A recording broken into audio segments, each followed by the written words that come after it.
Grand Concourse 149th Street station in the Bronx, graffiti writers gather at what they call the writer's bench.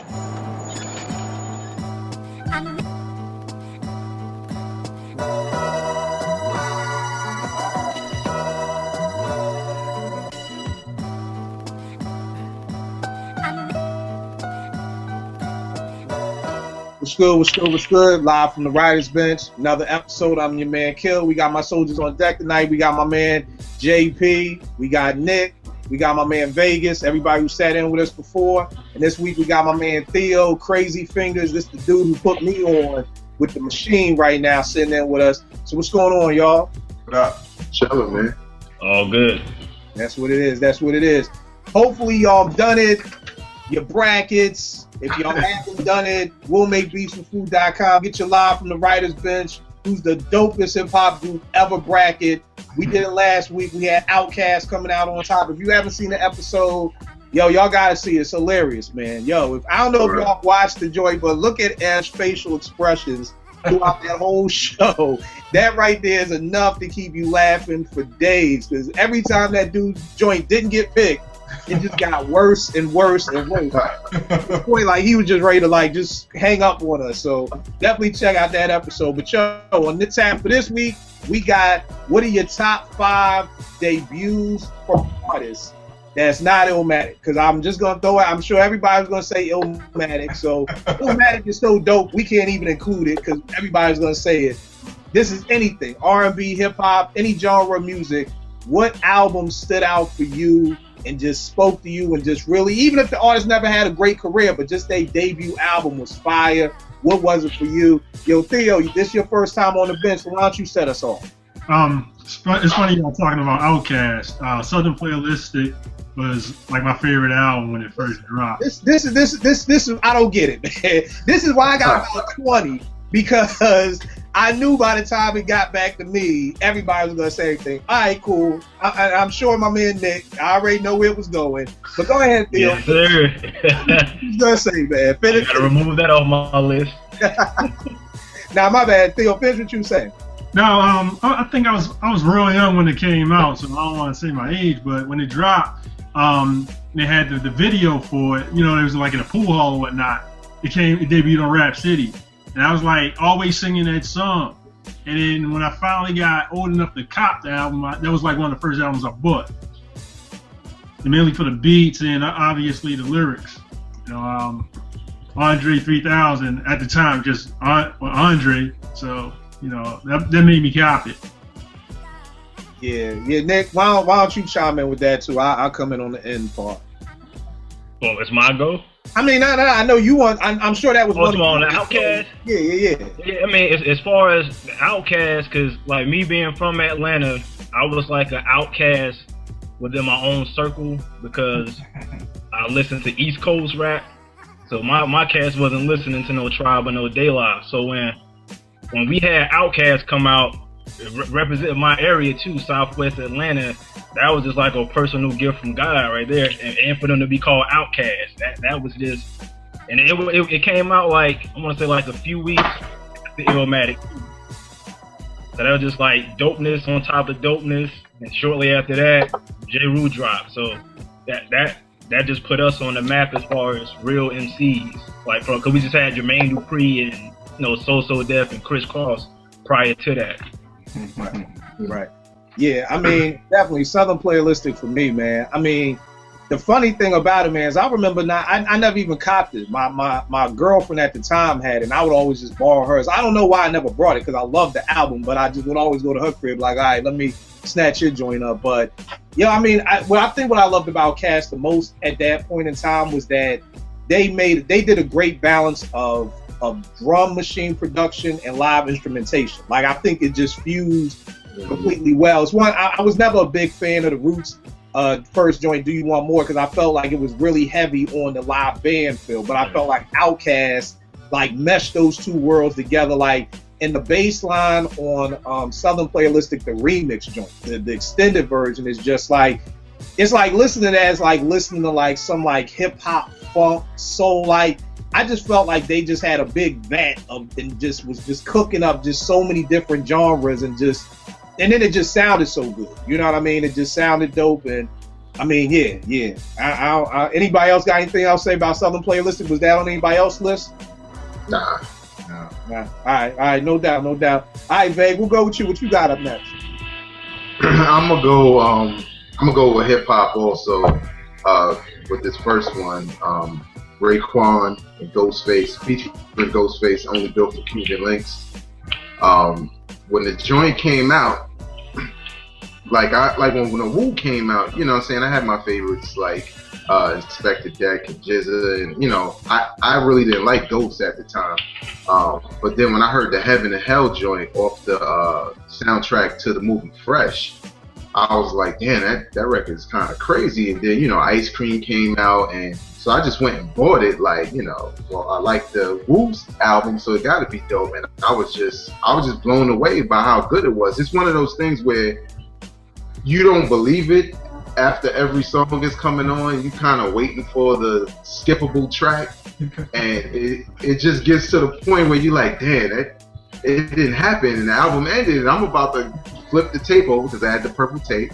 Flip the tape over, you know what I'm saying? Or unless you had the button, you know, push the A-B button, go back to the A side, and you know what I'm saying? And just play it again. I must have listened to that joint like 3 times the day I bought it. So yeah, that definitely is one for me. All right. And Nick, I saw you. I saw you. You got jacked again. So, what's your take on Only Built for Cuban Link? Same thing. Matter of fact, that still remains the best birthday gift I ever got because it came out on my 16th birthday. And I remember I was in summer school. Yep, summer school. And I cut summer school. Went to Sam Goody's underground. Wait. You in summer school and you cut in summer school? I cut summer school. Went to Sam Goody at Underground Atlanta. I just remember riding the MARTA train back and forth that whole day because I couldn't go home. So I had to ride the MARTA train back and forth all day. I listened to that CD like at least 10 times that day. Wow. Yeah, that's dope, man. That's dope. Anybody else with that joint? Because I'm sure he's going to be bumping heads all night. So, all right, Nick, I don't want you to get jacked again. So, Nick, why don't you tell us something, man? I'm gonna keep it homebound. Yeah. Wow. Yeah. Goody Mob, Soul Food. Same thing. That just kind of reinforced the true MCs coming from the Southwest Atlanta. Organized Noise got a little bit better on the production. Stepped it up from Southern Playalistic. I can't really say anything more, man. It's a classic. Stayed in rotation. This matter of fact, this got more play than Southern Playalistic because it was more relatable to everybody. Cause like Cass had like introspective joints on Southern Playalistic, but they was on the pimp stuff too. Goody Mob wasn't on that tip. It was like they're a little older, so they're a little wiser, so the content was a little different. Right. Yeah, I think the crazy thing about Goody for me was that a lot of times cats front on Cujo and the rest of them and really look at like CeeLo and the rest of them. You know what I mean? Like it was on some old Glass Night and the Pips. You know? And I always felt like, at least from those 2 albums, because I actually love Still Standing. Same here. I won't say more, but I think cats forget about that, but that's neither here nor there. I always rock with Goody, so I definitely feel you on that joint right there. JP, what you got up? I'm gonna go with Paid in Full, Eric B. and Rakim, man. You know, particularly when that album came out, man. I was actually in high school, and I mean, when I first heard Eric B. for President, man, and My Melody, I just remember hearing that melody in the beginning. I was like, yo, what is this, man? Like, yo. And then the way he was spitting, and you know, Rakim was just different from any other MC I've ever heard at that time. So, I mean, the tracks from, you know, I Know You Got Soul, Move the Crowd, you know, it was crazy, man. I mean, and Paid in Full, the actual joint. So, I mean, that album was just non-stop. I mean, even the other joints that weren't as big singles, I still enjoyed as well. But that album to me, man, it was super classic, man.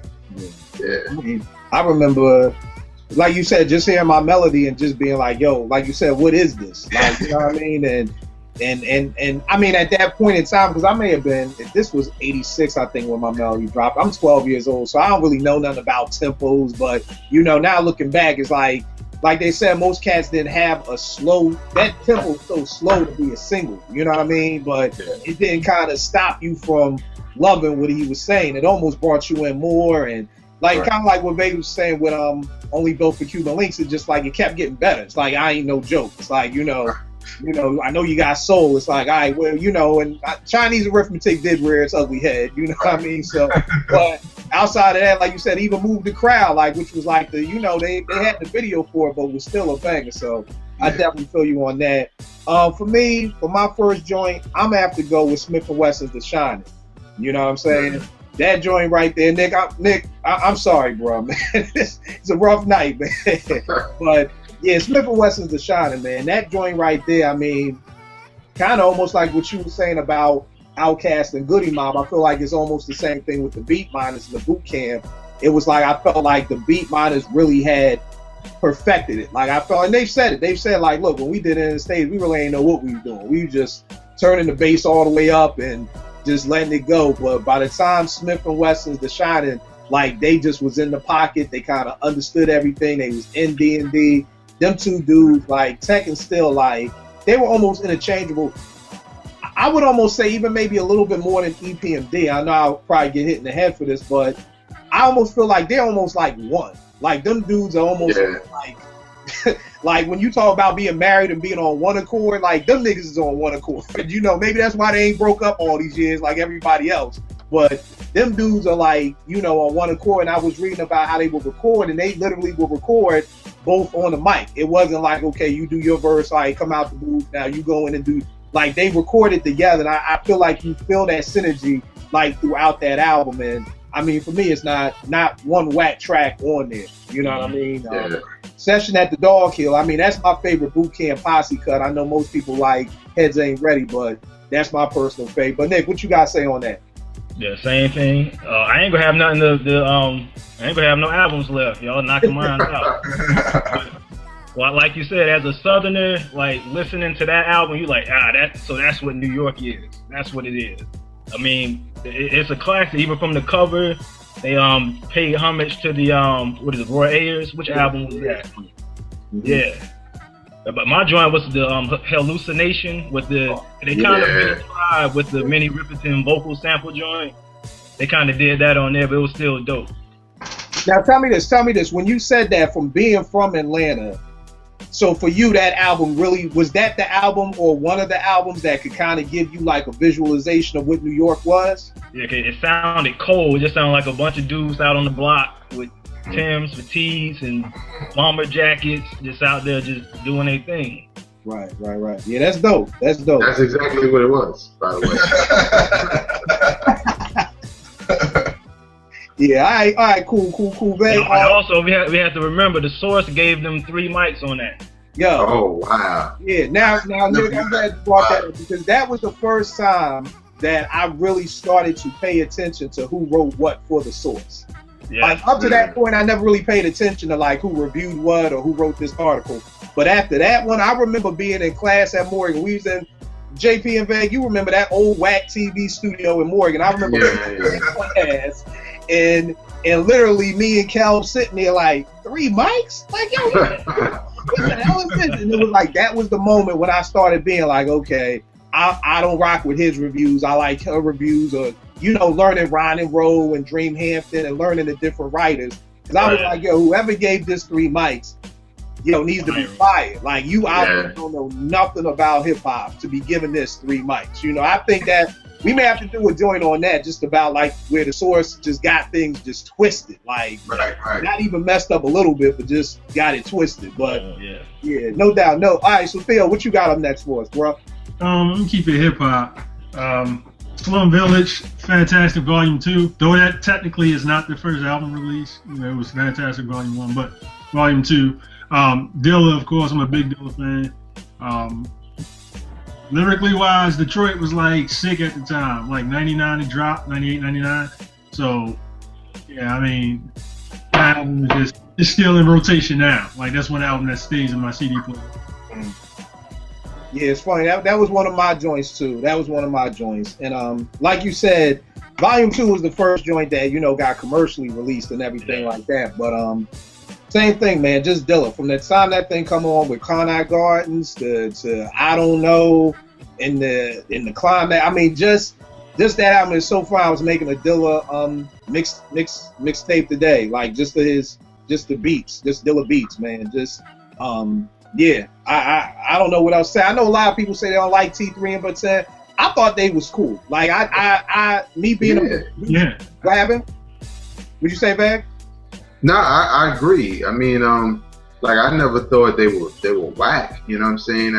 I like MCs who are different from other MCs. You know what I'm saying? If you got a different style, a different approach, different content, you know what I'm saying? That's what kind of makes it special. You know what I'm saying? And that joint got a lot of burn on Strictly. Because I know you were playing it, and then when I took over, I was playing it. So yeah, I agree. Yeah, and I mean, I know a lot of cats, and I'm just like you said, Vic. Like, I felt like there was a time in hip hop where you could. I felt like there was a time where everything just went to just heavy lyricism. You know what I'm saying? And if you weren't like this lyrical surgeon, then you just wasn't dope. You know what I mean? Like, I don't know when that came, but you know. I mean, I talk about it all the time. Yo, I like getting funky. I like Kid and Play. You know, though they wasn't no lyrical dudes, but I mean, yo, Getting Funky and Do This My Way are two classic songs. Oh, absolutely. Yeah, you know what I mean? Like, but it just came a place in hip hop where it was like, if you wasn't Nas, then you just couldn't grab the mic no more. And I felt like that was unfair to a lot of MCs. Everybody ain't Nas. You know, everybody ain't Jay-Z. You know, but yeah, I felt like they were good for that group. Like, you know, they fell right in pocket with Dilla's beats. I don't feel like it just felt perfect. It didn't feel like their beat, like Dilla's beats was overpowering them or their rhymes were over.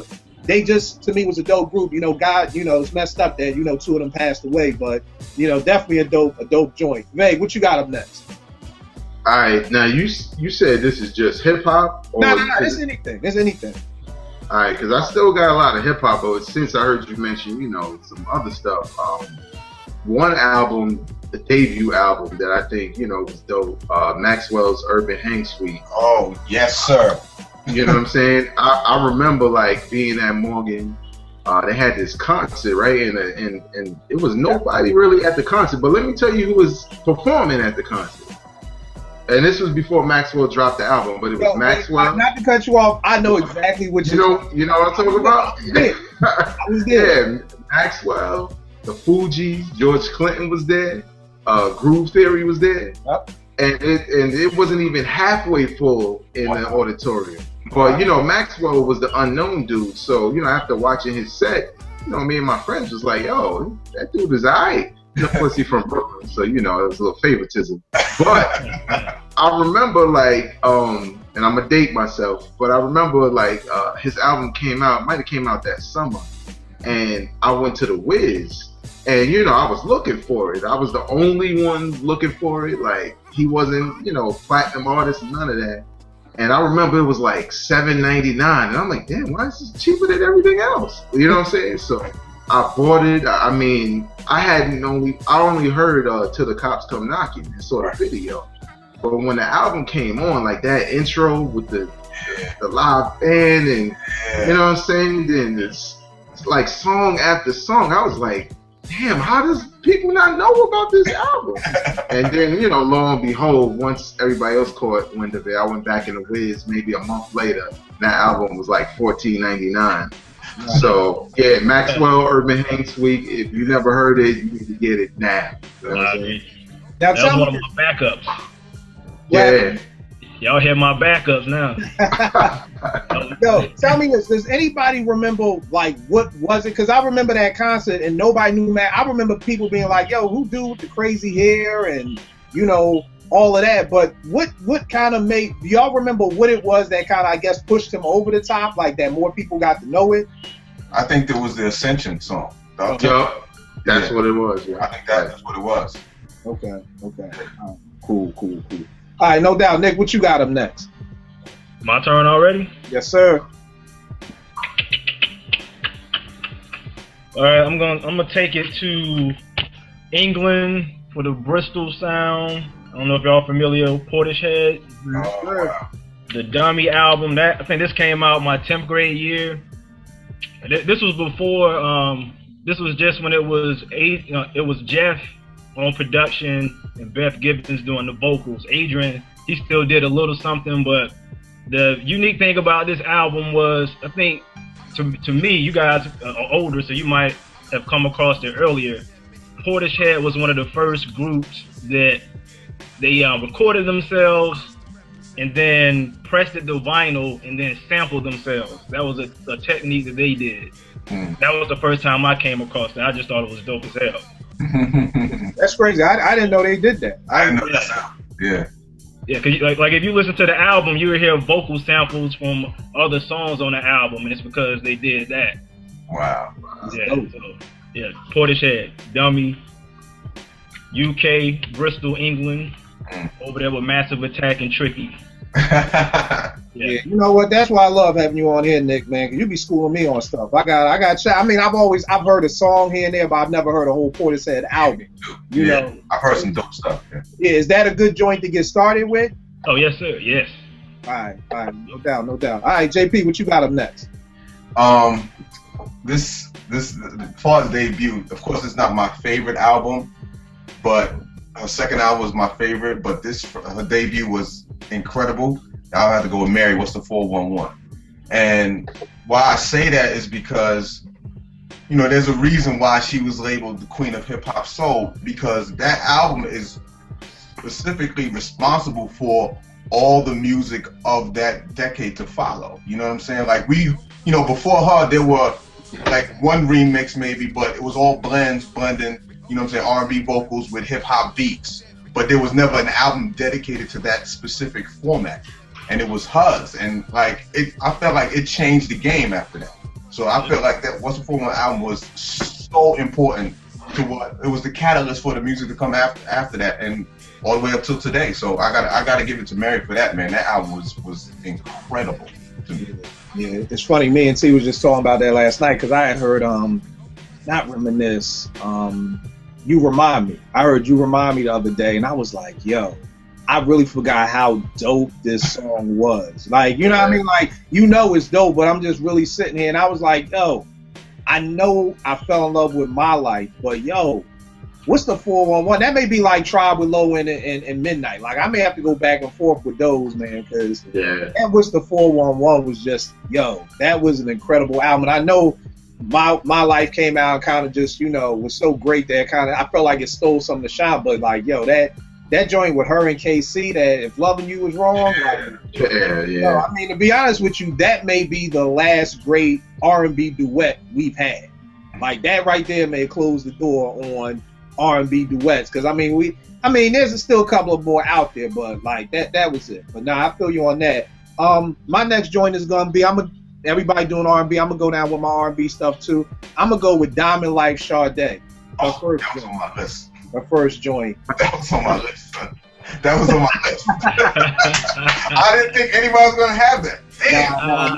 Nah, I remember being a shorty because this came out in '84, so I'm 10. I'm a kid. I remember, you know, my pop watching. You know, he would be bringing in the R&B stuff like that into the crib, and just loving the music. You know what I mean? Like, and it was bug because Sade was one of the few artists who spoke to me, because in '84 is when Beat Street came out. From that point on, it was all hip hop. If it wasn't hip hop, my ears was closed to you. And Sade was one of the few artists who always would keep my ear, you know, even though it was like all I want to hear is hip hop. And not like one of my favorite Sade songs is the joint Why Can't We Live Together?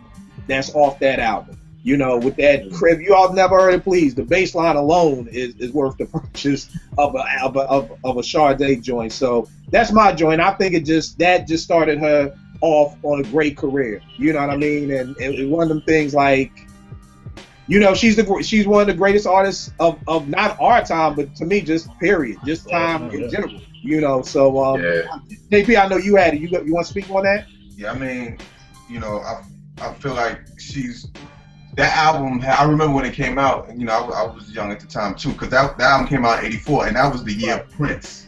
Right. Purple Rain had dropped, so it was Prince. Everything was Prince. You know what I'm saying? but that album still resonated and she had 3 bona fide smash hits on that album. You know what I'm saying? Smooth Operator, was it Your Love Is King? Yep. And it was another one. I forgot what the other one was. I can't think of it at the moment. But and that album, it was smooth. It was just so like and at that time, you know, I wasn't really, besides slow jams, smooth. It was a different kind of smooth music, and you could tell she was influenced from, being from overseas. Like her influence came from a certain type of soul, and I definitely related to it, and I thought it was dope. I thought she was dope. Yeah. I mean, I don't know if there's a human being alive who can say something. We were talking about that earlier, JP, about Tribe being bulletproof, but Sade, I feel is bulletproof. Like how you can say something bad about Sade, I have no idea. Like I said, I've said it probably on the show before, she has the best of album I've ever had. You know what I'm saying? Like when they do the compilations after a few albums, she has the best of album out of anybody. Yeah, I'm with you on that. All right, Theo, who you got up next, bro? Nah, I'm gonna stick with R&B. David Hollister, Ghetto Hymns. Wow.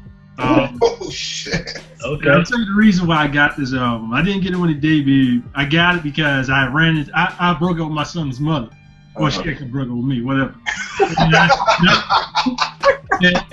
had a lot of drama going on, and I heard the song playing, and I'm like, yo, like everything he said in the song, I was going through for the most part. So I got the album, and then I found, like, I really fell in love with the album because it was like a really honest album. Yeah, it's like I was just banging that album last week, and I think a lot of cats sleep on that Dave Hollister joint. It's some bangers on here. You know what I mean? One of the joints that he did, because I've never really been a big fan of cats redoing joint, he did Michael McDonald's Keep Forgetting. And that joint on there is just wow. Like he put his own soulful, more spin on it. And not for nothing, but one of my favorite remixes for my favorite girl is on it. The I'm Sorry joint.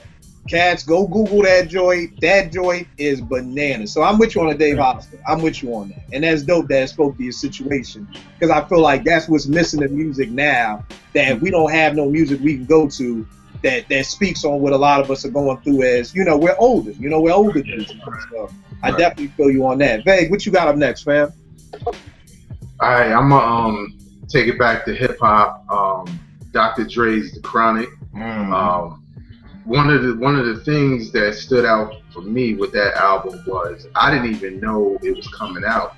Like I heard the deep cover joint, and I just thought that was just on there. But I remember, like, I went to the movies in downtown Brooklyn. There used to be this record shop next to it. So I had some time, so I went in there, and I was just looking for something new, and I saw the cover, and I'm like, wait a minute. Dr. Dre got a soul album, and the cover looked mad fake to me. I was just like, I had to go up to the cashier like, yo, is this real? And I was looking on the back. I didn't recognize none of the names. Like, it was no Eazy-E or Ren or Ice Cube. It was like Snoop and, Lady of Rage. And so it was like, nah, it just came out, So I just like, well, whatever. It's something new.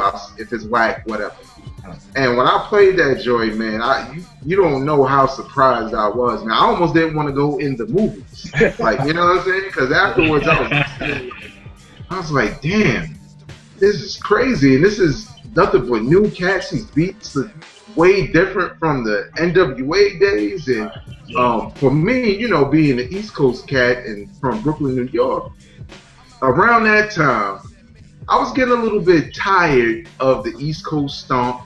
I was getting tired of the dreads with the fades. I was getting tired of, the cross colors and the, like, you know what I'm saying? Because that wasn't representative of the streets that was going on, like Illmatic eventually and Shining and all of that did.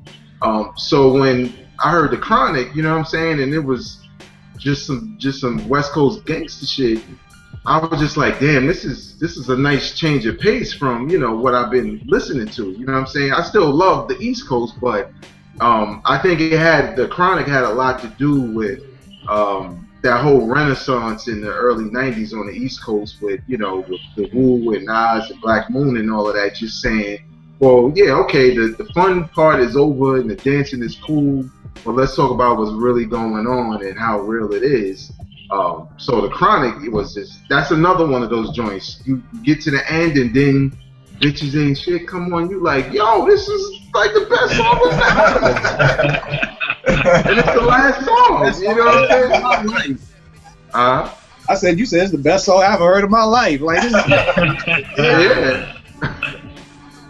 yeah, but yeah, the Chronic, Dr. Dre, dope debut for Dr. Dre. Too bad he only had 2 albums. Whatever. Yeah. Yes, it was. All right, Nick, what you got up next, bro?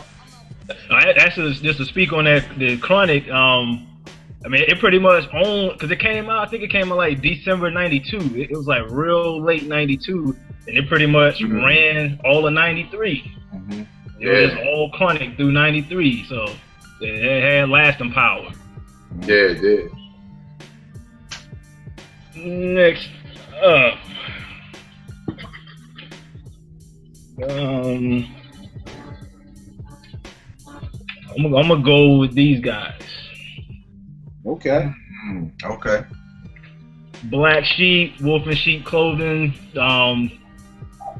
just 91 in general for the native tongues, because you had De La Soul is Bed, you had Low End Theory, and these guys were literally the black sheep of the group, because the content was different. Like, it was like the perverted cousins, you know what I mean? Like, the only negative about the album is Mr. Long. He shouldn't get on the mic. He should just stick to the beat. I got tired of him talking about his penis the whole album. No. But the loops was on point. You know, Dress was kicking it. I like how they started the album off with like the You Mean I'm Not, like the parody on gangster rap. It was just a classic album. Then the remix to the Choice Is Yours. That's like a top 5 hip hop joint all time for me personally. Right. Yeah. Now I love this album, man, and I loved it when they came out with the Flavor of the Month. You know, I thought that was a dope single, dope video, the whole horn loop and everything. And then, like you said, by the time the Choice Is Yours came out, I was like, I was sold on these dudes. And one thing that a lot of cats don't give them credit for is they're real dope on the remixes. Like, I love the Similac Child remix. Oh, yeah. What? Yeah. I forgot about that. Yeah, that Similac Child, the joint they had the video for, that doom, doom, doom, like that heavy bass, that was crazy. The remix, the Strobe Light Honey, like that was dope. Like, they was, and I like how you put it, like they was the perverted cousins, because they didn't rap like nobody else in the native tongue. So you hit the head on that one with that. JP, what you got up next? I'm gonna go with Tribe, People's Instinctive Travels. I mean, you know, when that album dropped, I wasn't a big fan of Left My Wallet and El Segundo. Like, I mean, I guess that was the official first single, but the first song I heard from them was Description of a Fool. I heard that first, and I loved that joint. You know, that Roy Ayers sample was always crazy to me. But Left My Wallet was okay, but I mean, when I got the album, man, and like Footprints, oh my God, that hit me hard. Uncle Lucien beat was crazy. Like that beat, that bass got that the horns and all that. That's what really got me. Push it along, like the samples and everything. Just different ones. I was just like, yo, these beats are crazy, man. Like, and I felt like I was like, oh, this is like, it was different from anything I heard prior as far as hip hop goes. So I kind of felt like things was shifting as far as the sound of hip hop, and I felt like Tribe was, one of the groups that started to do it. And so I remember buying this album and loving it. Like, I think I had to buy another one because I scratched the first one up so much I was playing it crazy. So yeah, Tribe was crazy. No doubt. All right, for my next joint, I'm gonna say The Miseducation, Lauryn Hill. Okay. This dope album, and I think the reason why I love it so much was because it wasn't what I was expecting, but I still loved it. I was one of the people. I think most of us were waiting for Lauryn to drop this solo hip hop album. You know what I mean? So, normally, like, when I get something, I'm expecting this and I get that. You know what I mean? I'm usually like from the door turned off because it wasn't what I was expecting. But this was one of the few albums that, like, I didn't get what I wanted, but what she gave me was just incredibly dope. You know what I mean? Like, I would have still loved more verses, but I mean, from Lost Ones to, you know, X Factor. I mean, God, X Factor. I remember playing that just on repeat over and over again. Like just that, Zion, you know, doo-wop. I mean, just everything. And then I just love the whole, you know, Nothing Even Matters with D'Angelo right there. So, you know, even though, like I said, it wasn't the hip hop album that I've always wanted from Lauren, but you know, it definitely, I mean, Miseducation still gets banged to this day. Just to the point, some days, you know, the little skits in between when they're talking, like the dude is in class or whatever. Classroom, yeah. You know, I've actually had to do lesson plans with my kids before, and I've just bit that. Like, it was like, yo, lesson plan. I was like, you know what, let's talk about love today, y'all. Who can tell me about love, you know? And it's funny because one of my people's was like, yo, this lesson plan sounds familiar, man. I'm like, yeah, it's Lauren's joint, yeah, you know. Just a side note, but yeah, that's how lazy I get at work with my kids at times. But yeah, I Miseducation. All right, Theo, what you got up next? Would you say, Nick? Nah, so I agree with that. I'm like, do we have like a female on that content-wise today? Cause I think that's needed today. An album like that. Nah, I don't think. Not really.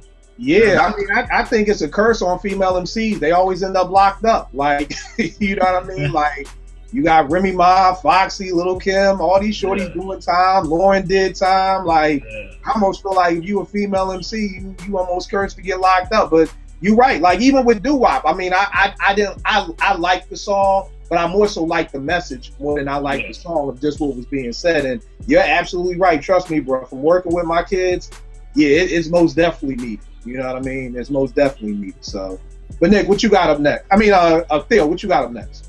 Dead Prez, Let's Get Free. Ooh, yes, that's another one. Okay.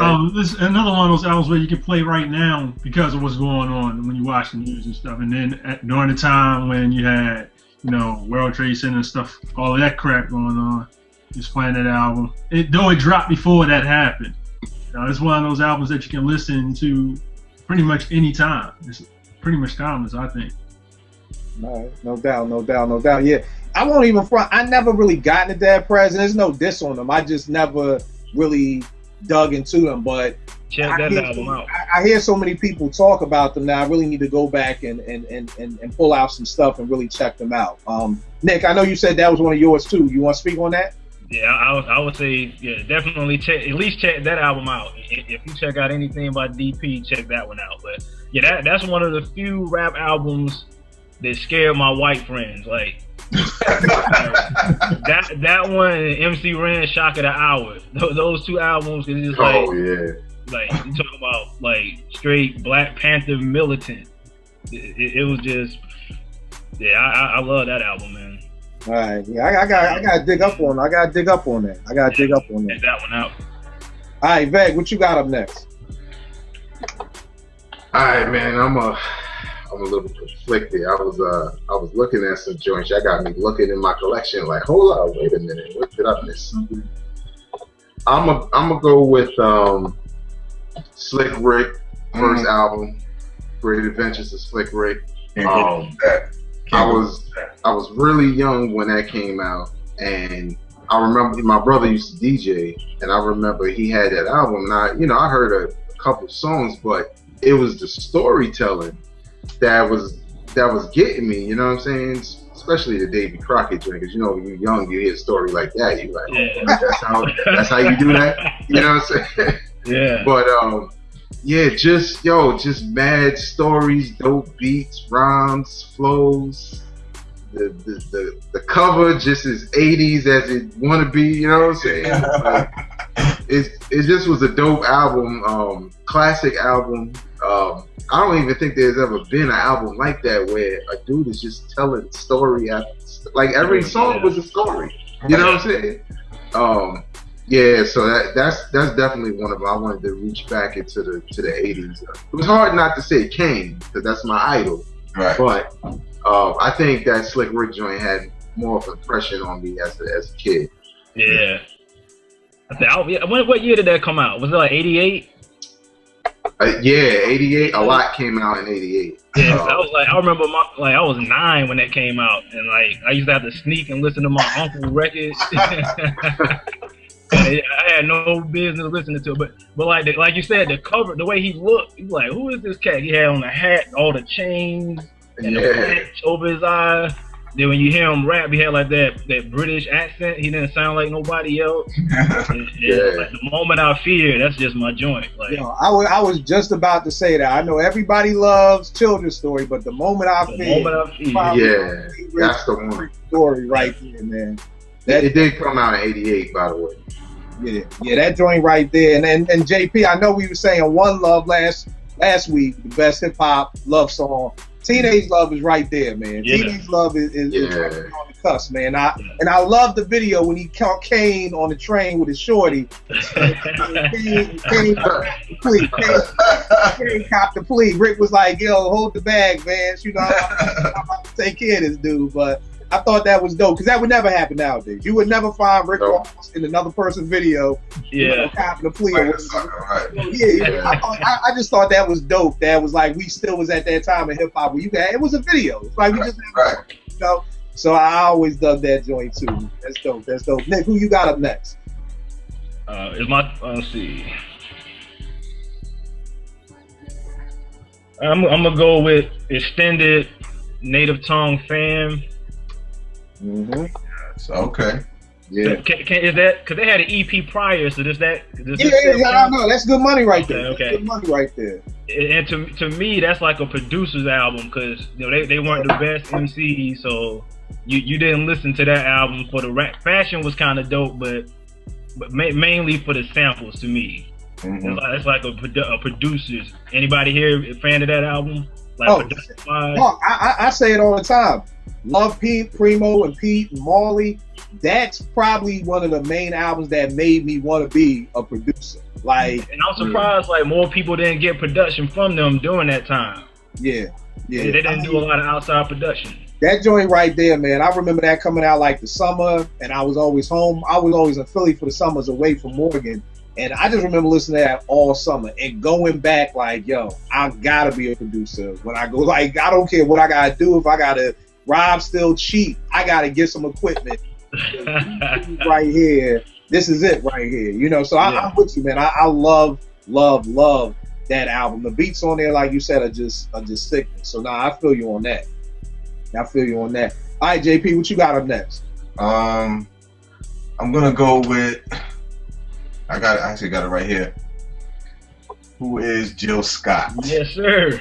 Yeah. This album right here, man, and I'm trying to remember exactly how I started listening to this album. I think somebody might have gave it to me, and when I heard it, man, and I listened to it, I was like, yo, this album is incredible. Like the music on it, the writing, the sing, even the spoken word, like all that was dope. And I remember telling everybody that I came, I was like, yo, there's this new chick, her name is Jill Scott, you gotta get that. I was telling everybody, I was like, yo, this album is incredible. One of the strongest debut R&B albums I've ever heard in my life. Like, I say that with no problem, like ever. Like, I mean, the music on here, oh man, it really did something to me, man. I always go back to the album because it's one of my favorites, man. Musically, it's dope. It's right up there with anything I've heard ever. Nah, and you know that was Jazzy Jeff Touching Jazz crew, right? Yeah. That was Jeff Touching Jazz. Now I hate to take a stab at it, but I'm gonna have to. You know, love the album to death, but like you just said, Nick, man, that Touch of Jazz, I got put on the Jill. I got a sampler, Jill Scott sampler up at EA, popped it, and I was like, yo, just like you, JP, I was like, yo, this is fucking incredible. I was like, yo, Dilla getting that R&B money now, man. Jay Dilla is getting R&B money.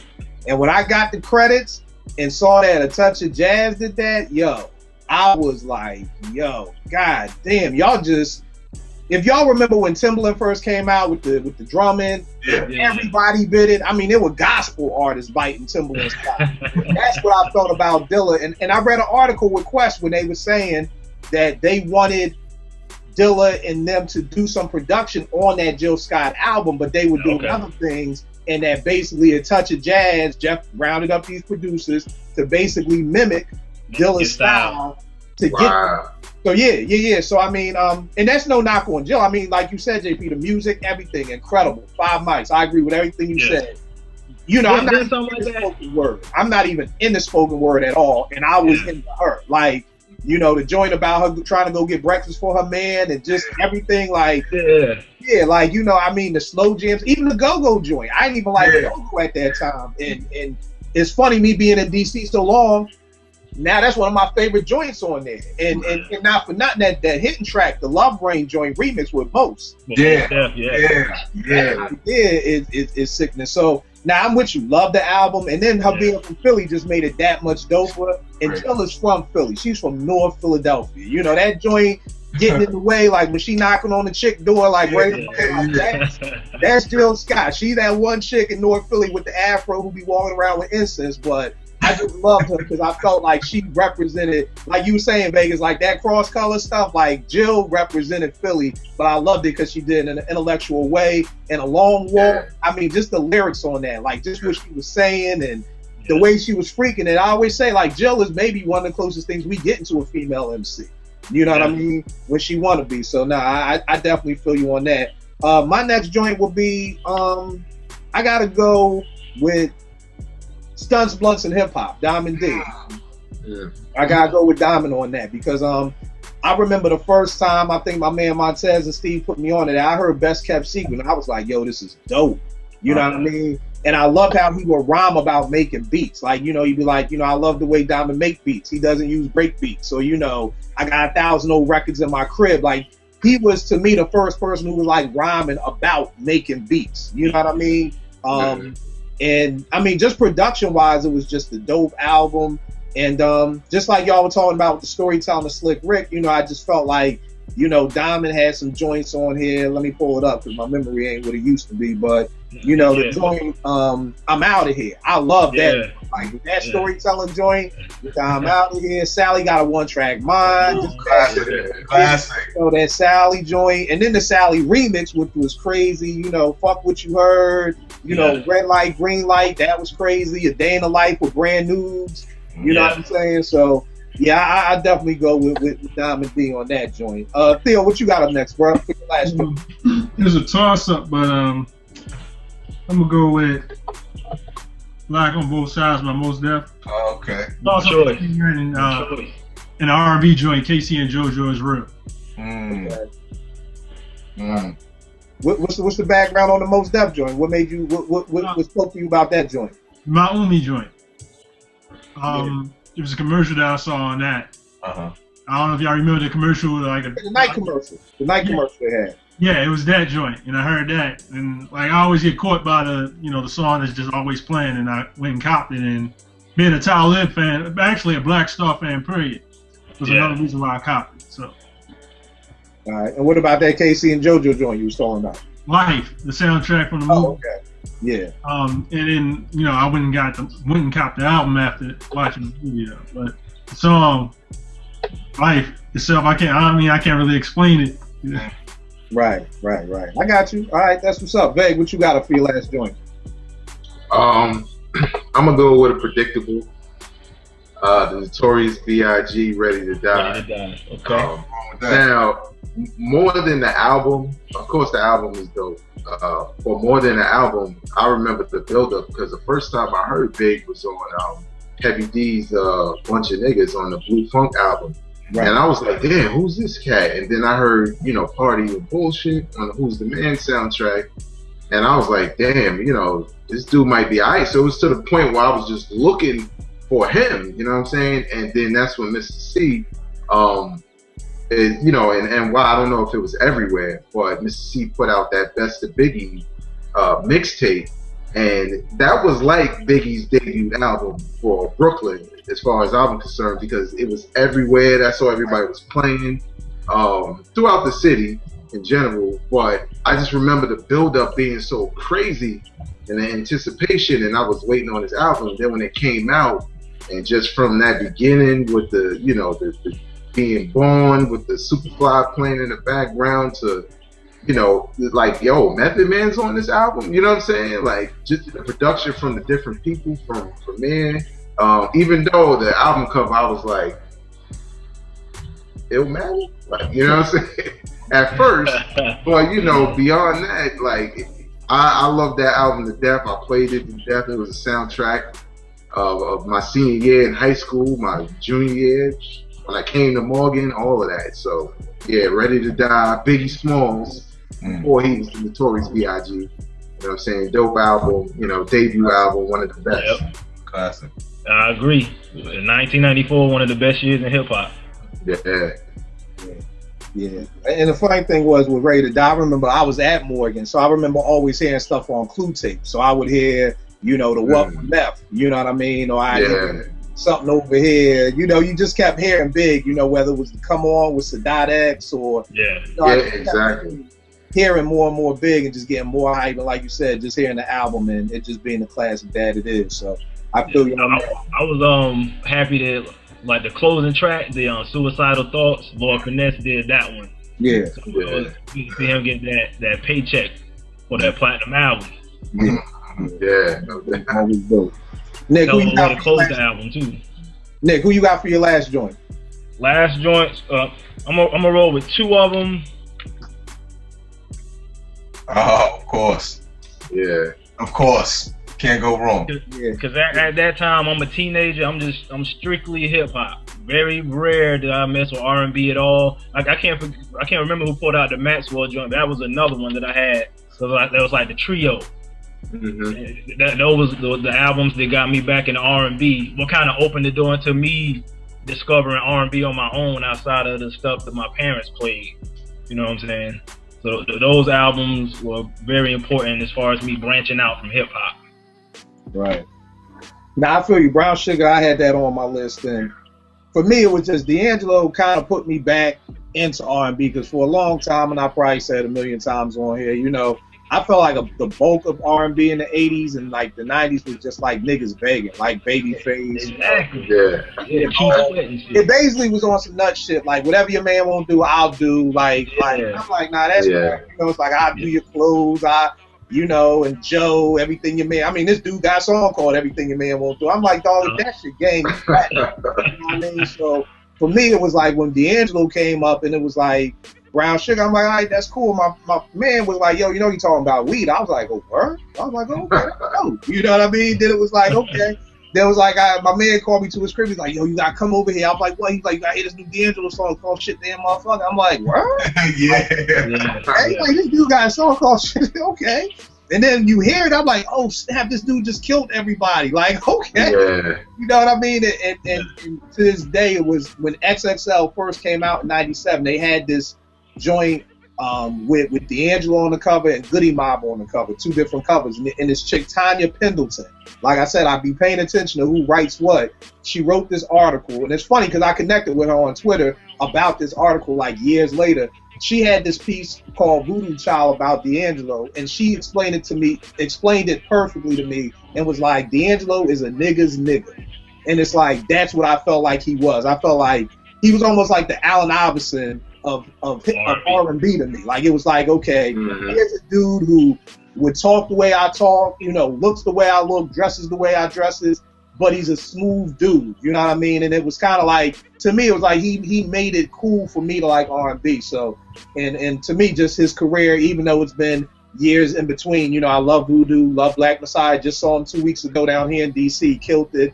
So, yeah, I definitely feel you on that. And Baduism is just, you know, it is what it is, man. You know, Baduism is, I remember Vague being up at the station and we could play that during the day for jazz stuff. Yeah. And you know, during the day with jazz. So, you know, that was dope too. So, two dope picks together. JP, what you got for your last joint? I'm gonna have to go with Reasonable Doubt, Jay-Z. Okay. One of the reasons is because I remember when that album came out. Specifically, I remember being in a car with two of my boys, and we're listening to the Eagles trying to break down the verses word for word. Like, what is he talking about right here? Feeding her dollars till it makes sense. Like, what? I mean, the verses on the Eagles alone was crazy to me. It's one of his. To me, is his best album personally. Lyrically, he was sharp like nobody. Even the last track, Regrets.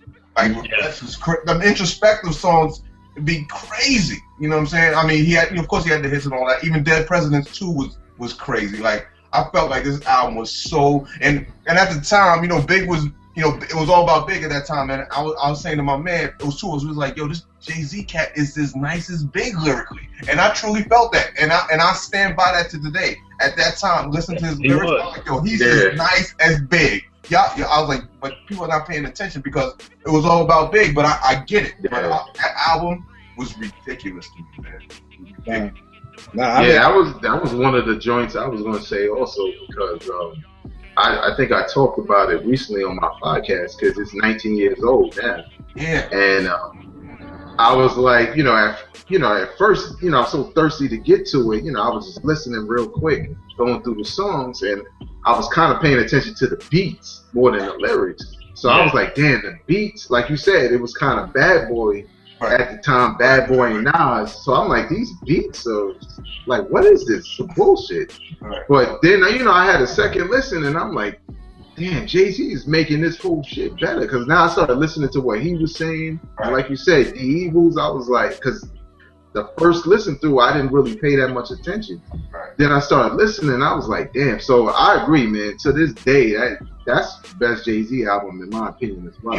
Even a Friend of Folk song, man. That Friend of Folk, that song is crazy. And he did that. I went to a party at Morgan before the album came out, where he was there with Foxy, and he did that live. And me and my friends was like, what song is that? Like, this song is crazy. Like, and then we heard it on the album. It was like, yeah. So I agree.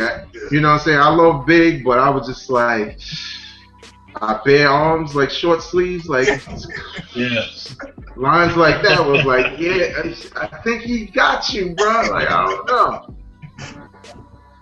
The crazy thing with me and Reasonable Doubt, I mean, I loved it and I think the thing I loved about Jay is, to me, kind of had his own style, and it almost seemed like he was, because I remember the Jay with Jazz, and I remember the fast Can I Get It and everything like that, and I remember when they sent the vinyl to the station for In My Lifetime, and I remember not really wanting to listen to it. I'm like, oh, that's that nigga who be trying to rap fast and rap like Das Effects, and Roots was like, nah, you gotta listen to this. And I heard In My Lifetime, I was like, oh yeah, that ain't that nigga no more. I don't know who this is, but that is not the Can I Get Open, the diggity, that ain't him. I don't know who this is, but this nigga got money, and this nigga on yacht. This dude got chicks in bikinis in his video. I don't know who. And then when I heard the In My Lifetime remix, I was like, yo, I was like, yo, who is this cat? And I remember seeing them with Rap Sheets. If y'all remember, Rap Sheets used to be like a magazine, but it was like a newspaper. I used to intern for them, and they did a joint a conference at Howard, and he was there because he was on Priority at the time. And Helter Skelter, Helter Skelter was on there on the bill, and he used to be on Priority Freeze, and he did 22 Twos live. Yeah. And we were just sitting there, like you just said, baby, we was all just sitting there like, oh, shit. Like, this dude is nice, I'm like, yo, this dude is a problem. And what I loved about Jay was just I almost call him like a politician. And I know people say him and Big are alike, and they are, but I always felt like Big was like Weebay. Like, Big is just the pit bull you just let off the leash and just let go wild on a dude. Where Jay is more the politician. Like, if you got Jay and Big in the studio and said, write a song about dudes trying to come to your hood and sell drugs, you would have got Friend or Foe from Jay, which is more like a, witty, you're talking, don't do that. You're going to get warned. Like, C4 to your door. It's a different, so they're the same, but they're different. And I like that about Jay, that everything was like, with Dead President, you want money like Cosby, who would, it's that kind of talk, or like, he just had real smooth stuff. And even today on the way home from work, I was listening to the American Gangster soundtrack, which nobody else agrees with me. I give it 5 mics. I love that song. I love that. I mean, that's his best album post the comeback. Yeah, and I mean, I just love, and I've always said this, I just love Jay-Z talking about drugs, because, and it's not to make the drug game look good, I just think that's to me when Jay's at his best, because that's what he did. You know what I mean? So it's like somebody, Mark Cuban, sitting down writing a book telling you how to make money. It's like you would like that because Mark Cuban makes money, So it's like, I just love hearing Jay tell those stories of just, I mean, it is what it is. Reasonable doubt. I feel you on that. And I'm in the show with a joint that Nick, you may know about this. A lot of people don't know about this. And I even give a money back guarantee with this. I've only done this twice in my life. There's only 2 things I've given a money back guarantee to if you go out and buy it and you don't like it. The first was Paper Soldiers with my man Kevin Hart when he first came out. Y'all never seen Paper Soldiers, Rockefeller movie? Go get that joint. It used to be at Circuit City when there was a Circuit City, and it was like $8. And I would tell people, if you buy it and you don't like it, I'll give you your $8 back.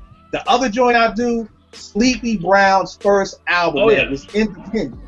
I still never heard that album. Yes, sir. Called what? What's it called? It's called The Vinyl Room. Go to Amazon right now, buy it. It's like $8.99. If you don't like it, I will refund your money. That's how much I co-signed this album. I will refund. Just if you don't own it, go to Amazon. I'm on camera. Y'all got my word. If you don't like this album, I will put the money back in your PayPal account. That's how dope this album is. I will refund you. And I'm only talking to y'all 4 niggas. Don't nobody try to watch it. Oh, we hitting you up on Twitter like, you said you gonna refund niggas, and no. I'm talking to these 4 cats right here. I will do it for y'all. But I already got that. Yeah, man, crazy. I to this day, I don't remember how I came across that. I was probably on OK Play and somebody probably said something about it. I don't know how I came across it, but this album is flawless to me, man. This is just great. I can't even speak on it. Just go buy it. And if y'all don't like it, I will refund your money back in your PayPal account.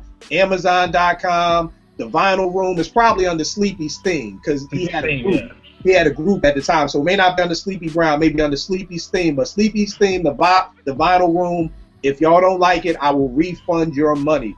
That's how dope of an album it is that I co-signed it like that. Yo, dope show, y'all. Let me run down what everything had. Nick, he had Goody Mob's first joint, Soul Food.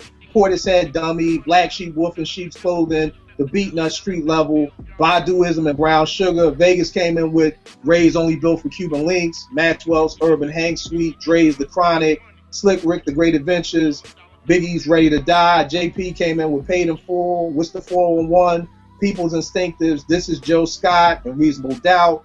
Theo checked in with Southern Playlistics, Fantastic Volume 2, Slum Village, Ghetto Hymns, Dave Hollister, Let's Get Free, Dead Prez, Black on Both Sides in Life. And I checked in with The Shining, Diamond Life by Sade, Miseducation of Lauryn Hill, Diamond Stunts, Blunts and Hip Hop, and Sleepy's Brown joint, The Vinyl Room. Yo, y'all got extra 5 or 10 minutes to hang out for a minute? I got show my extra ones real quick. Yeah. Throw up your extra ones, Nick. What you got? Far Side. Okay. Bizarre Ride. Back to Bristol. My man Tricky. Okay. Max and Quay. This, I don't know if cats mess with my man like that. Saphir, Boxcar Session. That's like lyrically, that's on some other stuff right there. Then my boys who Outkast will tell you themselves influenced Southern Playlistic. Oakland, Souls of Mischief. Then I'm about to take it to the rock side of town with System of a Down. This is a rock group that Rick Rubin used to mess with. Okay. All right, that's dope. All right, y'all. Now, getting back to these brackets. These brackets have started so much beef on Twitter, on the bench. You know why? In barbershops and everything.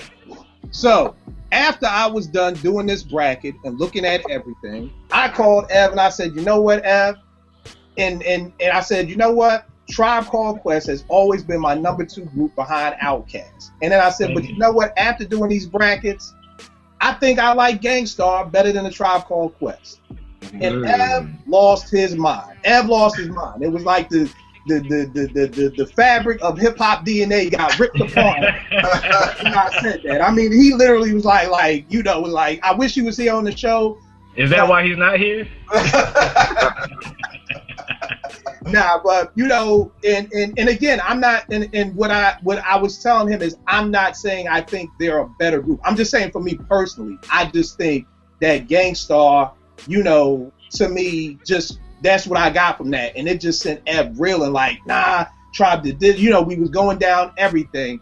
And I almost felt like, and me and JP talked about this for a minute, but I almost feel like Tribe is bulletproof. Like, I feel like we could talk about Jay-Z, we could talk about Nas can't pick beats, we could talk about everybody, but when you say something bad about a Tribe Called Quest, it's like you about to get stoned to death in hip hop. And my thing was, I get it, but, and this is where a lot of people disagree, and I'm getting to my question. I'm sorry for being so long-winded, but I was telling Eb, like, yo, I thought People's Instinctives was dope. I didn't love it. Yes, low end and midnight classics, no doubt. I felt like Beats, Rhymes, and Life was whack. Not trash, and let me define that, because we talked for 3 hours about this today.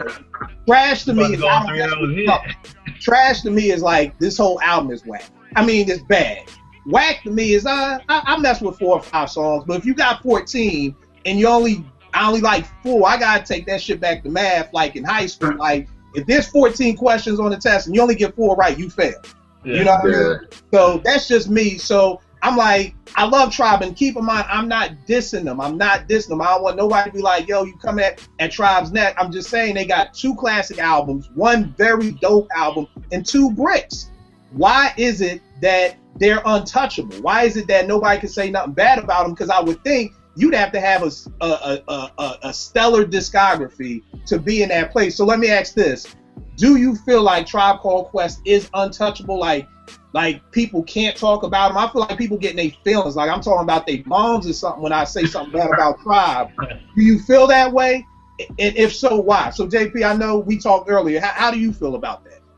Well, like, you know, we were talking earlier, I feel like everybody is touchable because it's all based in opinions. Like, some people may like Tribe, but I may like them more than the average person. But what I think about it is with Tribe is not just they had 2 classic albums, it's at the time when those albums came out too. Mm-hmm. Like, you gotta think about, as good as they were, you also gotta think about the timing and what the game was like at that time and what it meant to the people, you know what I'm saying, at that time. So I mean all young hip hop fans are impressionable, and at that time we were all impressionable, and that music spoke to us, and the lyrics and the beats and everything spoke to us. So we hold that dear to our hearts, you know what I'm saying? Because that was the time we were coming up, enjoying our lives, learning who we are, and that music was the soundtrack to our lives. So when people speak ill of that time, some people get in their feelings because, yo, that came along at a time when I was growing and I knew myself, so I hold that dear. It's like my cousin or something like that. So I mean, that's the reason I give for people feeling a certain way when they come at Tribe. But I don't think they're untouchable. Everybody is touchable, because you can apply the same logic you said to a group that had 2 classic albums, 2 bricks, and a good album, and not get as much love as Tribe. You know what I'm saying? Yeah, that's true. Right. What do you think, Theo? Do you think Tribe is untouchable? What do you think? I mean, like JP said, everybody's touchable. I mean, me, I was really never a Tribe fan, so I really didn't get down with Tribe too much. Wow, I think you the first person I've ever heard say that. Good. I thought I was gonna be the bad guy on the show. No, he's gonna be the bad guy. Yeah, definitely. Yeah, but you know, and I'm gonna keep going. Nick, what do you think?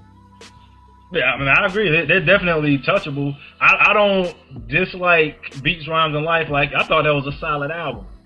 Mm-hmm. Like, I know Tip had just converted, like he was doing the Islam thing, and I think lyrically that was his best performance to me personally. The weak point was Fife. Well, we don't have to go on to Fife again. And he said some crap about bend you like elbow macaroni. I was like, all right, get this shit on my desk. But Fife and Consequence, bringing Consequence in, 'cause he was on like 5 songs. It was like, come on, who is this cat? That's for that album. I think the Love Movement outside of Find a Way is a complete brick. Like, I don't even show me that CD. I want to pretend that didn't even come out. It's funny because that's the only Tribe album I got is the Love Movement. The Love Movement, probably man, you're really gonna be the hated one.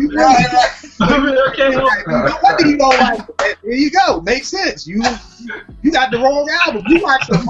You know what he said? Yo, Spike Lee, I don't like Spike Lee. Like, word, the only movie I saw was like, you know, like the last joint he put out. Like, yo, you gotta see No Better Blues. You gotta see School Day. We gotta get you Midnight and Low End. Okay, now it makes sense. Vegas, what you think, man? I agree with everybody. You know, they're definitely not untouchable. I think it's kind of like Showtime at the Apollo amateur night. When you sing gospel but you're a terrible singer, you'll never get booed. You'll never get booed. And I've seen it. I've made bets with people like, watch, it never get booed. You know what I'm saying? And I think it's the same thing with Tribe, because they had so many hits back to back, like feel good kind of records. You know what I'm saying? Like cool records back to back. And like you said, we were young, so we were impressionable, and that's what we hold on to. Basically, those two albums, and you know what I'm saying, and Can I Kick It and Bonita Apple Boom, we hold on to that so much that's all it's about. But like you said, I didn't mind the fourth album. The last one was trash, but yeah, they definitely touchable, because I can agree to a certain extent. I feel like with Gang Starr, you know, someone could say, oh well, Daily Operation and Hard to Earn was there too, but Moment of Truth was a later album, and it was just as dope and probably close to being their best album. And Tribe don't have that. They don't have a later album that was just as good as Low End Theory or Midnight Marauders. So yeah, everybody's touchable. Everything's relative. Everything's debatable. It's based on opinion. But yeah, man, you can't crush people's memories, man. That's the and the funny thing is, I think JP made the great point of this. Like, it's like your cousin, and that's what I get from people. It's like, like I can say something about Jay-Z, and depending on if you a Jay-Z stan or not, you'll listen. But when it comes to Tribe, I feel like you said, it's like, yo, you talking about my family now. Like, yo, only I can talk about my family. You know how it is, like, I can call myself the hoe, you can, you know, like, something like things. So I think it really is like what JP said, is that, like, it's coming up in the time of being impressionable and everything like that. But I think my beef with Beats, Rhymes, and Life was I felt like it was a dysfunctional album. Like, I was talking the day, like, I felt like that wasn't Tribe. Like, Nick, I think that is lyrically both of their, like, worst outputs ever. Like, I'm listening to Phony Rapper, and I'm like, did this nigga just rhyme with huh? Like, yo, how much lazier can you get? You know, and to go from Butter to Baby Fife or whatever that thing was, I was like, I felt like it was a I was never a Fife fan. Yeah, I know you ain't a Fife fan, but I feel like it was just like, I almost feel like, and I told Ev this today, I said, you know what? I feel like that wasn't even a Tribe album. Like, I felt like that was a dysfunctional War of the Roses. Like, this group is breaking up. Fife is in Atlanta. You know, Q-Tip probably was like, well, screw you, Fife. Because after seeing the documentary and seeing, like, damn, this nigga had to drag him to the studio in New York. What do I got to do to get you to the studio from ATL? Right. You know? Yeah. I almost feel like Tip was like, you know what? Screw dude. I'm going to bring in my man Consequence and my cousin, and we just going to take over. And like I said, to me, once again, I despise that song on so many levels, because I feel like whenever a group has to try to reenact their biggest hit, and I felt like that's what they were trying to do. Yeah. It was like, come on, let's do y'all know what I'm talking. Again. Yeah, let's do Rhyme that again. again. Let's do Check the Rhyme again. You on point to? And it was horrible. The video was horrible. I just felt like it was a dysfunctional album. So I almost feel like that wasn't even Tribe. I feel you on that. Like, when you look at it, let's look at this. You talking about Check the Rhyme, The Jazz. Those are their first two singles off of Low End. Then we got Award Tour and Electric Relaxation off of Midnight. Then we get Once Again and Stressed Out. Yeah. Like, and Stressed Out, Fife ain't even on it. How the dude in the group ain't even gonna like Once Again though. I still like Once Again. I feel you. Like That thing to me was like, it was heartbreaking. It was like, you know what that was? I felt like when the Roots tried to do that shit with Break You Off. It was like, hey, we just won a Grammy for a slow song talking about a girl with You Got Me. Let's do it again. Let's do it again. Yeah. Another slow song with an R&B singer singing the hook, and we gonna win again. And it didn't work. But here's my question, because Ev asked me this. For you all personally, because to me, I was like you said, Vegas, I feel like Gang Starr's discography is either 4 mics or higher. I personally would think Hard to Earn, if I had to give him 5 mics, I think Hard to Earn is a 5 mic album. I think Daily Operation is a 5 mic album, but I know the masses may not feel that way. With Tribe, the masses, we all know Midnight and Low End are, classic albums, no debate. Would you rather want Gang Starr's discography? If God came down and said, hey, I'm gonna bless you with a discography, you can have one incredibly dope album, 2 classic albums back to back, which is like winning an NBA title, winning the NFL, winning the Super Bowl back to back. But then you got 2 duds, or would you rather 6 albums that's all 4 mics or higher? What would you prefer? Obviously, I would go with the one that has the longer legs, because like you said, like with Tribe, I think with Beats, Rhymes, and Life, there was a part of me that liked it because of what was happening on the East Coast. Things were changing, so it was a harder edge album for Tribe. Not something that I necessarily wanted, but it was cool. Certain tracks were cool. I was fine with it because I always look at it like, okay, well, times are changing. They can't be that all the time. You know what I'm saying? Just like with Daylight, it can't be Daisy Age with every album. But with Gang Starr, it's like Moment of Truth was the moment of truth. I felt like, their formula just works, because I don't know about y'all, but I always say Guru isn't that good as an MC, in my opinion. I think he had a lot of good topics and concepts, and I think him and Premier meshed well together. Like his voice, Premier's beat, it just worked. But that's the group, you know what I'm saying? Fight, hit or miss on certain albums, you know what I'm saying? Like you said, Consequence coming in out of nowhere. And then that last album where they had skirts on with the sandals, like, I would take the Gang Starr discography over the Tribe discography, as much as it pains my childhood to look at Low End Theory and Midnight Marauders say that. My brother would probably kill me if he heard it.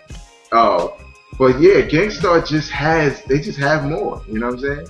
Right. And again, like I have to keep saying that, this isn't a knock on Tribe. Like I know a lot of people said I would take the Tribe discography because I get 2 classics. You know what I mean? I get 2 classic albums, and with Gang Starr, I don't. So again, it's just a personal preference of, I'm not trying to sway nobody. It was just literally like, from doing this bracket, I kind of think like I did Gang Starr a little better. But what about you, Theo? What discography would you rather want, Tribes or Gang Starrs? I'll take Gang Starr. Like the Moment of Truth was. Well, I guess again, you don't even like Tribes. So. It's a bad question. I'm skip you on this one. What would you rather want? Same thing. I think the what it is Gang Starr never got as popular as Tribe. So like Tribe they got those 2 undeniable classics. So that's why people tend to lean towards them. But Gang Starr, it's like each album they got better to me. And Hard to Earn is my favorite, but I still think Moment of Truth was like that magnum opus. Like it just like you couldn't deny him at that point. And then, like you said, I think you said you like The Owners. I like it too, but it was kind of like they kind of tried to repeat Moment of Truth to an extent, but it was still dope. Right. So yeah, I would definitely go with Tribe, even though I love Low End Theory and Midnight Marauders still. But yeah, I would take Gang Starr. Overall, they do have the better discography. All right, what about you, JP? Yeah, I think I would go with the Tribe just because the impact was greater. You know what I'm saying? Like your discography is better, but your impact wasn't as big as the 2 classic albums, 1 good album, and the 2 bricks. Right. You know what I'm saying? But your consistent didn't have a bigger impact, I feel. Right. And I didn't take no poll. I don't know. There could be more Gang Starr fans than Tribe fans, but I doubt it. Right. No. I definitely. So in that respect, I would take because my impact was bigger, and that's what you want, to have a bigger impact. Right. Even if it's just 2 albums. And again, this is just apple and oranges. Like to me, there's no right or wrong answer. It's like somebody saying, you're not a great NBA player if you don't win a championship. I know a lot of people who feel that way. I personally do. But So it's no right or wrong answer. And F thought I was trying to sway him. He's like, you trying to trick me? Man. I'm like, nah. I'm literally just saying for me that it was like, and again, that's no knock on Tribe. It was just like, wow, you know, I never, you know, and it's funny, Vegas, I felt the way you felt about Guru for years. But then what happened after he died, and this isn't one of those, because I'm not that dude who's like, oh, after you die, now I like bow down to you. I'm not that dude at all. I'll be like, I don't even want to name some names of people who died that I didn't think was crazy. But like after he died, I think because I was such a beat dude that every time I got a Gang Starr album, all I listened to and for was the beats. Yeah. Like the lyrics, whatever he was saying was like some old sidebar, whatever, because I'm like, what is Primo doing with these beats? But when Guru passed and my man Mills got at me, he was like, yo, Guru was dope, man. I was like, nah, I get Guru like a 3 mic MC. Like, nah, man, Guru's like a 4. To me, Guru is, and I went back, and this was the first time that I listened to Gang Starr, and I was listening for Guru. And like you said, he had some dope top, but I don't think he's whack. I think he's a very good MC. You know, because I don't think you can be like an IMC. And Gang Starr came out in 1987. The Omens dropped in like 2004. Yeah. You can't be a just IMC and last 18 years in this game. Like, to me, you can't. It's almost like Cuddy said once on the wire. You can't, even if a man lasts 12 rounds in the ring, yo, he did his thing. You know what I mean? Like, you can't be no like Little Daft could not survive fucking from 1987 to 2012 or whatever. He just couldn't. You know, but yo, I appreciate y'all chopping it up again, everybody. I'm not saying nothing bad about Tribe. Don't.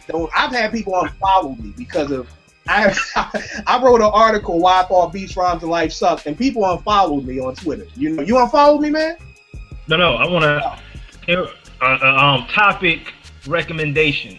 Okay. I want to know from East, like Ice Cube catches a lot of flack for like albums he dropped after The Predator. So that kind of knocks him down on the MC list. Why does the same thing not happen to Big Daddy Kane? Because he only got 2 good albums, in my opinion. And people don't ever knock him out. You know what? I will focus that question to Brooklyn Jones right now. Light on you. Knock yourself out, bro. You got them 2 albums 1 and 2. He's saying, why doesn't Big Daddy Kane get knocked down? Like, we hold Big Daddy Kane in such a high place, but his discography is 6 albums, and only 2 of them joints are dope. So why don't we knock him down, but we knock Cube down? You talking to me? Yeah. Well, no, he's asking all of us and just saying this is the topic. I'm just saying, you said Kane was your favorite, so that's why I yeah. Well, like, Kane was my favorite because, you know, he lived in Bed-Stuy and I was young, and you know what I'm saying, I got to meet him when I was young, so it was one of those things where you kind of look up to him on that level as far as the fame and the skills and those first 2 albums, of course. But Ice Cube as an MC, because I rhyme myself, he's my biggest influence, and you could hear it in the songs I make. I would never give Ice Cube the same flack I give Kane, because Ice Cube was a gradual whack, and then he had a dope album not too long ago, like in the early 2000s, the Independent joint. Yeah, whatever that joint was called, I can't remember, but you know, that was hot. But it took Ice Cube a while to get those albums that weren't that great. Kane went from 100 to 0, like. Now, sure, in retrospect, what he did with Taste of Chocolate and all of that was ahead of his time. But at the time, terrible. Like, I was embarrassed to say how much I used to like him, because everybody in the hood is like, yo, Kane is whack. Yo, you saw that video? Seen the suits, Madonna, and I'm like, damn, yeah, he is whack. And remember Warm It Up, Kane? Like, nah.